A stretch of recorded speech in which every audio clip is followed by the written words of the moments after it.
seated. So we had a choice this week. We had a choice with Psalm 137.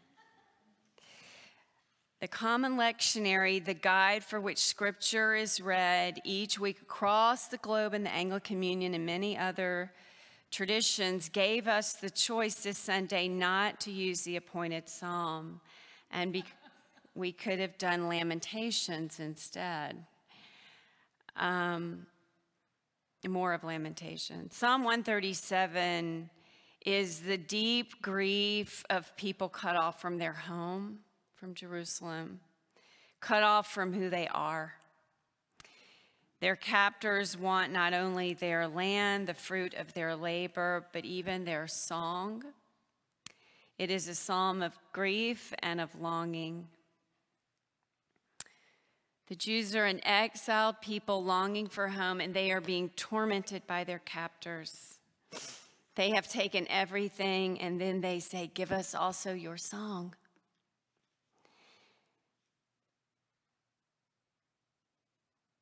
It is unclear in the text whether the Babylonians are taunting the Jews or just wanting to hear their music, just be entertained by them.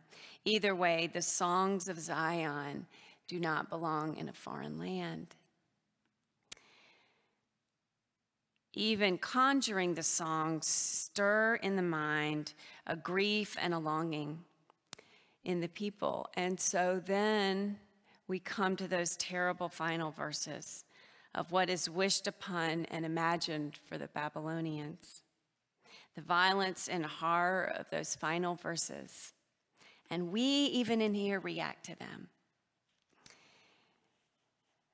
Psalm 137 makes every list of difficult passages in the Bible. It pulls back the curtain on what we are capable of when we are cut off from who we are. Consequently, across time and tradition, Psalm 137 has been left out altogether, or it has been softened, or those last terrible verses have been censored out of various prayer books, meditations, and lectionaries. The psalm was made famous to the masses in Godspell, that song On the Willows, if you remember it. It takes a big portion of the psalm, but it also leaves out and stops before it gets to those final verses. Our lectionary gives us the choice of whether we will deal with the difficult text. Our lectionary moves in a 3-year cycle. We're in year C. Psalm 137 only shows up one time in the cycle, so we won't have it again until 2022. And I promise that year we will do the Lamentations. So we're just going to do this every 6 years. We prefer the verses given to us about turning the other cheek. But today we turn to the hard verses, the awful verses, in which the Bible holds the human capacity for destruction. During my first job as a priest, right out of seminary, I lost a pregnancy. It wasn't our first loss. It was a cumulative and rather private grief. But we shared it with the rector of the church, who was my boss.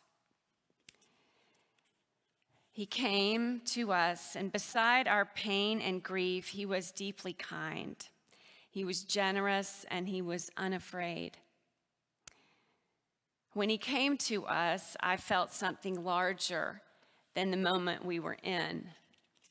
I felt something sacred, and I felt a sense of peace. His presence in our grief was a beautiful gift to us.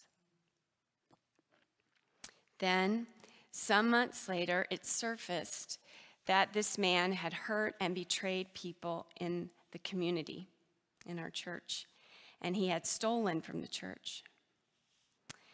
I struggled with what he had done in the community But more personally, I struggle with the gift he had given us. What to do with the gift in the face of those other terrible things. I felt betrayed and I was so very angry, and I wanted to cast off his gift. I spent lots of time with the spiritual director during that time. What to do with the betrayal? One day he said to me, "Can you hold both things together? His gift and his betrayal. Can you extend your arms wide enough for all of it, of all of who he is?"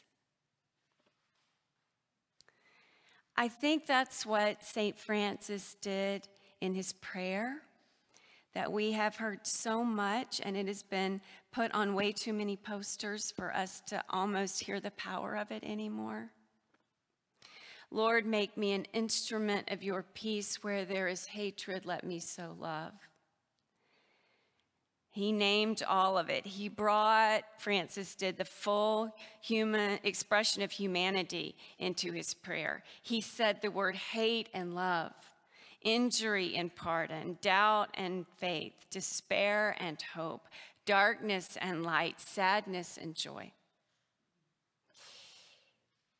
It is all of it in this world and all of it in us.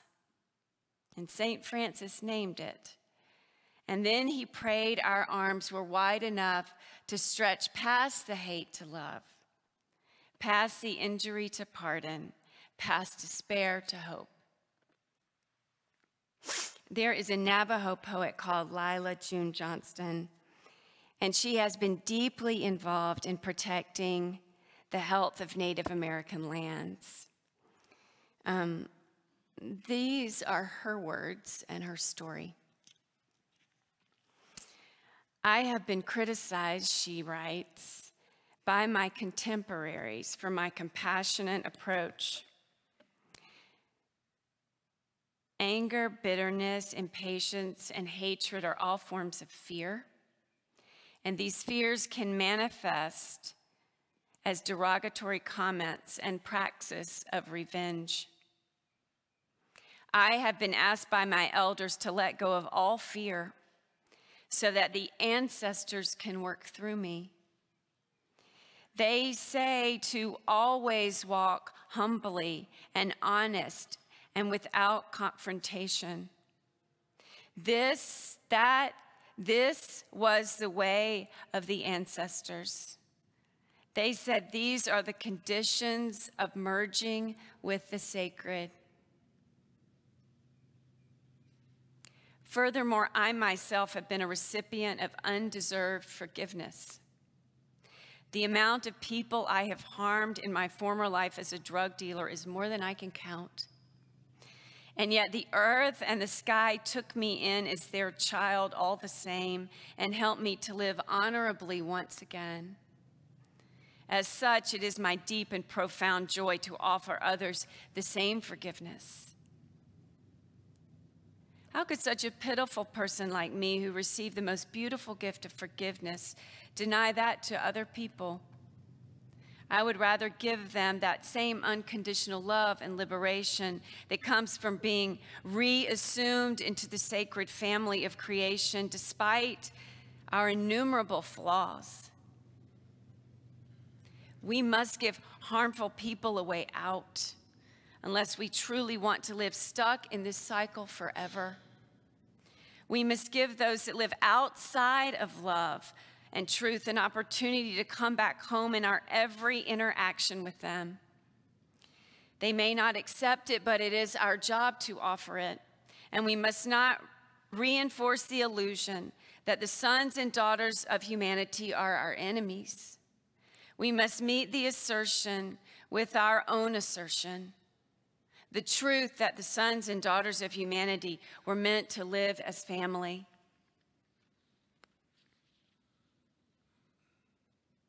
I do not believe any of us are competing enemies.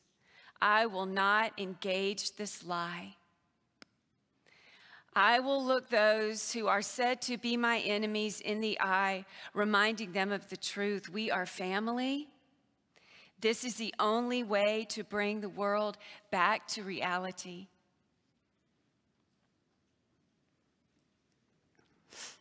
This week, Penny reminded me of these little necklaces in the world that had a mustard seed in a little bubble of glass. She had one. Christy had one. I never got one. Oh, I remember them. But because of Amazon.com, I have one now. And it is the best little thing. It's a little seed dropped into a tiny bottle with a cork strung on a chain. In the Gospel of Luke, just before Jesus tells his disciples all they need is faith the size of a mustard seed, is the verse about the disciples demanding of Jesus, increase our faith. And of course, they are asking that of him because in the verses before that, he is telling them that if the same person sins against you 7 times a day, then you must repent and forgive even 7 times. And so they're saying, man, we've got to have some kind of faith to be able to do that, increase our faith. Jesus says, if you have faith the size of a mustard seed, you can move a big, huge tree all the way to the sea. So, faith in our culture, I think, has become this thing of equated with belief. If you have faith, that means you believe in something, like, for example, God or Jesus. So then, if you have a strong faith, then you believe 100% in God. And if you have a medium strong faith, maybe you only believe 80%. And if you're just like regular faith, maybe that's 40. And if you're weak, maybe you're 12 or something. Jesus is saying to the disciples that faith has nothing to do with quantity, that you have it. You have it in sufficiency. It's already there.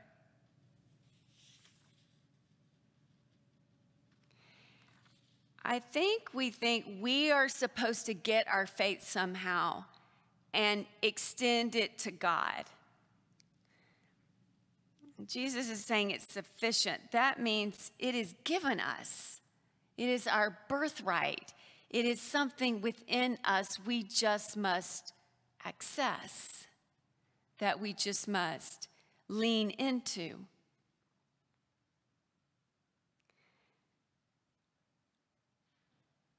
I don't know so much that our faith is meant to be directed at God, but it is born in us of God.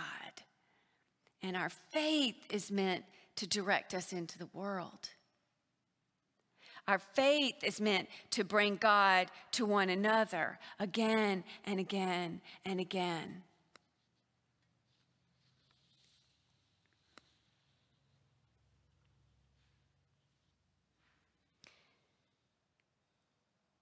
So it reminds me of my dog.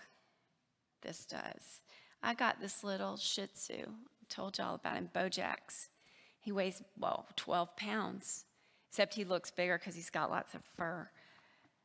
We also have in our neighborhoods Mr. Buttons, who is the resident bear that gets in the trash cans. And my dog, more than any other dog in the neighborhood, takes on Mr. Buttons.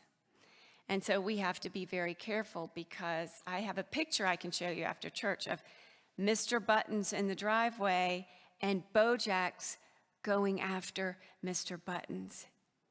But he believes that he could take on Mr. Buttons. He has it in his dog self that he has the dogness to take on that.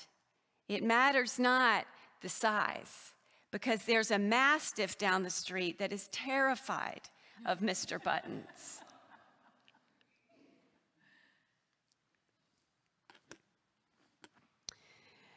The Greek here in the text is important. It's the present imperative tense that the Greek uses, which, but it is important. It's expressing, the imperative expresses a command, if you can remember back to those words. And it's important for this reason. It's not a one-time command. It's not your faith is big enough that if you just gird up your loins, you will be able to one time move that tree to the sea. It is a command that is continuous and habitual. So it implies that our faith, that little seed that is sufficient, is enough for us to always be stretching our arms, not only once around something, not only once around someone or some group of people, but that we will always be stretching and always be holding. It is continuous and habitual, this faith. My teenagers are not here today, so I get to talk about them. This is them. There is so much to do. Homework and college essays and sports practice. So there's not enough time, so I need help to clean up my room. I can't get it done. My life is so hard. Except that there is plenty of time, this is me, for social media and for the television show and for fiddling around up there in that room. So I say, what are you doing? And they say, chillaxing. And I say, you have all the time you need, clean your room. Jesus says we have all the faith we need. Forgive and forgive and forgive. 7 times if you must. Do not reinforce the illusion that the sons and daughters of humanity are our enemies. Assert this: the sons and daughters of humanity are meant to live as family. Our faith is in God, but we practice it on one another. How far can our arms reach? Can we sing a song of Zion in a foreign land?